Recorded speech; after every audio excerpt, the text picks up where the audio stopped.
While rumors and reports swirl about the apparently soon coming Switch Mini, we need games to play on this new iteration, and what better way than having more new games announced? Gabe, it's another week. There are more new games announced. We've got 7 of them for you here, a couple of important release date updates, a couple of new ones, and a whole lot of lovin' and a whole lot of funnin'. It's our weekly show, and like we always do, there's a winner to be announced and a new giveaway to be began. Last week we gave away a code for Steam World Quest. Upcoming wonderful adventure from Image and Form. That winner is Darnell. Congrats on your new RPG fix. Steam World Quest coming your way soon. We're giving away another Steam World Quest code this week, so all you gotta do to enter is like the video and leave a comment letting us know which of these games you are most excited for, most want to hug inside of your Switch. And let's get into the list. All right, Zach, can I give people a little tease and just say that one of these games I have been waiting for over a year? And with that, now we can get into the list. And we're not starting with that one because just this morning, THQ Nordic said, haha, Red Faction Guerrilla Remastered Edition coming to Switch, July 2nd. That's a pretty soon release date for the remastered version. We'd heard rumors a while back. We saw Switch controller icons in the remastered PC version, and so we thought, it's coming to Switch. Well, that one came out last year. Now this finally hit Switch in July. Did you like Red Faction Guerrilla? Dude, those games are cool. You know who else really likes it? Your spirit animal, Arthur Geese. Oh, yeah. All right, yes, it does. One thing I want to say, THQ, man, they really impressed me with their port of Darksiders. And, Zach, this has the same feature that game has where you can pick between performance and quality mode.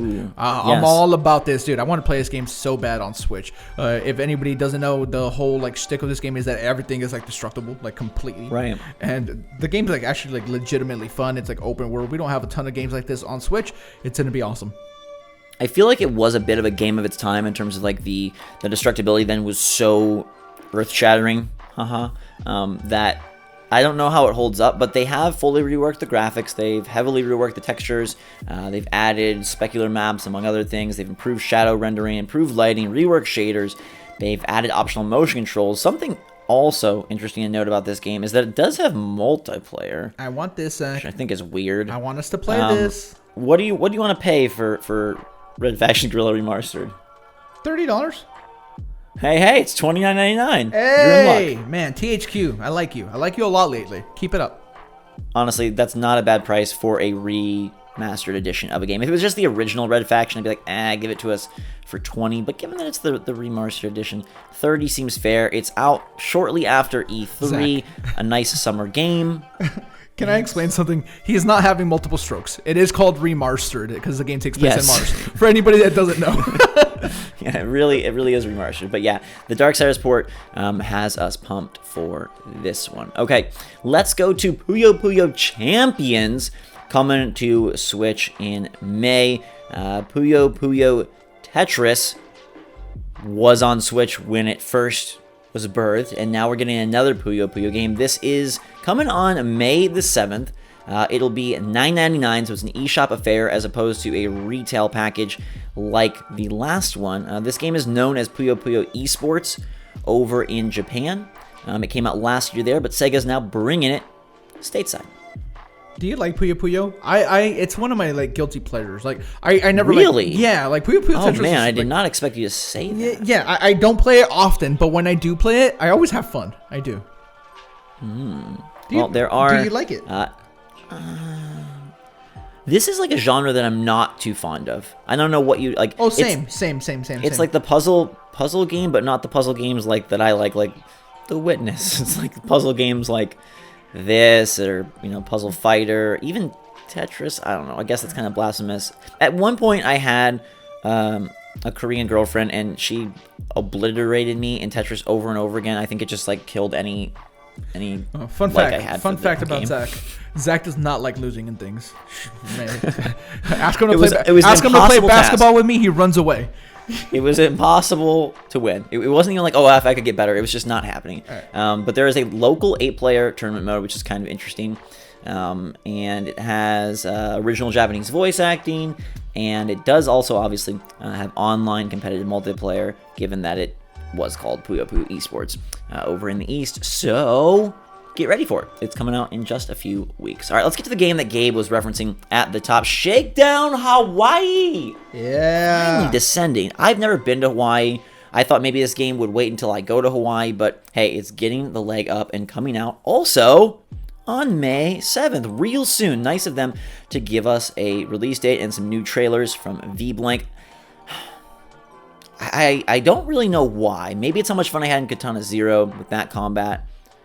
But, like, it looks better than it ever has before. It doesn't really look any different since it was announced back in 2017, or when it was supposed to come out in 2017. Yeah. But for some reason, this new trailer, I'm like, I really want to play this. All right, for anybody that doesn't know about this, think Grand Theft Auto, but with, like, pixels. If you played Retro City Rampage, you know a little bit of what to expect, but this promises to be even bigger and better. Dude, I'm like, legit hyped. I know that it's been a long time coming. I don't know what they've been working on for so long, but, you know, I always appreciate the stories in Grand Theft Auto, even though they can be, you know, a little, like, out there and kind of insane. But I feel like this art style lends itself to it so much better. At some point, you just, like, get on this, I don't even know what it's called. You just, like, roll over people with this construction, like, vehicle in the trailer. Like, it's awesome. And I do think you're going to enjoy it, Zach. The mission structure is like so like really cool. I enjoyed that from Retro City, so I'm excited. I've been excited for a very long time for this one, as you know. I'm glad it's finally releasing. Yeah, 2 years later, and here it is, doubling the pixels from Retro City Rampage to 16-bit here in Shakedown Hawaii. It does look really good. It does look very violent. They say it's still coming to 3DS. No date on that version yet, but it will be hitting our Switcheroo on the 7th of May, which means we should get a chance to review it soon. Yay! Okay. But Gabe, let's cancel out your excitement and bring back the return of the roguelike to these videos. Dig Dog is coming to Switch. You see how he treats me, guys? I can't have a nice thing without getting punished. April 26th. This is from Wild Rooster, a one-man team. And you know what the last one-man team yielded? Katana Zero. Kind of a hit. This one is about being a dog and searching for bones. There are two modes. Bone Hunt, which is the roguelike, where you're looking for bones. And Free Dig, where you're just chilling, endlessly digging. And you can't die. I'm not doing any digging. I would never be a dog. Forge your own path as you creatively tunnel through each level. Travel to new worlds, uncover strange and more dangerous environments. Hunt for bones and treasure. Discover shops and buy items. Keep sniffing out bones to unlock a variety of color themes. And enjoy a thumpin' 8-bit soundtrack. $4 is what this video game costs. Just want to throw that out there. Most intriguingly about this entire ordeal, Dig Dog was programmed without the developer's hands. He had a repetitive strain injury and had to use a microphone and speech recognition software and had to use a hat with a reflector combined with an infrared camera to control the mouse. Whoa. That's crazy. Hey, man, kudos for him to making it work, though. That's awesome. Yeah. That's insane. That's the best part of the game. The art was done with a hat reflector, infrared camera, mouse combo, and the program is done voice control. Like, that is insane. So I'm hoping that this is worth the $4. We've had some luck lately with cheap games. Maybe Dig Dog is another one. It kind of reminds me art style wise of Goner, except a little bit happier because you're a dog instead of like a doomsday man. Okay. All right, let's go to Hindsight 2020. And in Hindsight, Gabe, I know you would change a lot, but you have a chance to play out your Hindsight with this new single-player action-adventure game with morality-based decisions from Triple I Games. Now, I don't know anything about Triple I, but then I read and I saw that they have veterans from BioWare, Sucker Punch, and ArenaNet, so pretty strong pedigree from their team.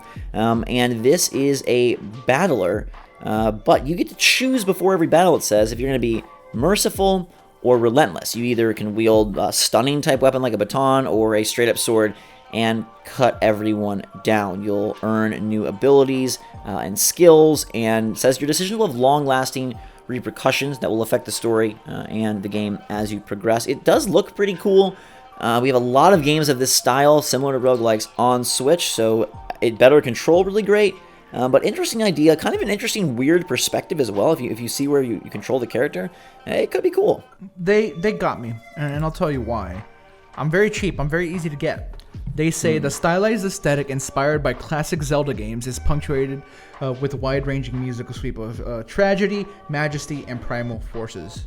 Man, you mentioned Zelda, I'm in some fashion, so I'll at the very least give it a try. Plus, it just does honestly kind of look cool. It does, and you'll have to wait till 2020 for Hindsight 2020 because it's not coming out until Q1 or Q2 Wait, hold on. Do you think next year. Wait, do you think like the game's like ready, but they're like, no, we got to come out in 2020? Yeah, this is the main marketing mastery. This is the push we need. I don't know. Speaking of pushing, Piggy Ball is coming to Switch. Q3 this year. Piggy Ball involves eating and barfing to get through the games. 214 levels, 10 humongous bosses, 20 worlds, 38 power-ups. You are literally a pig eating a ball, barfing. You can make your own stages. There's leaderboards to the stages, a bunch of power-ups, 8 to 12 hour adventure, and pretty darn good reviews on Steam. Gabe, you gotta get this one. I like weird games like this. I have a weird side to me. Things get a little strange. And they're not much stranger than pigs eating these balls and throwing up. So, well, no. What is stranger though is that the developer is Mommy's Best Games. Okay. Mommy's Best Game is Pig Eat Ball. Every once in a while, I just don't even know what to say. Like during these videos. Yeah. There are times where, like, okay, and I want you all to know that we filter out the weirdest ones. Zach. So, Zach, one of the bosses. These are like. Zach, one of the bosses is a like fly with like a scorpion tail with a cat head. Like, what the heck is this? Games are weird, man. It is creative self-expression to the fullest extent. And if you want to express yourself with burgers, Burger Time Party is coming soon. The Data East action game is making a comeback on Switch. No real details, not even a real trailer, but it's going to have 4-player multiplayer, and it's coming in 2019. I just saw the trailer.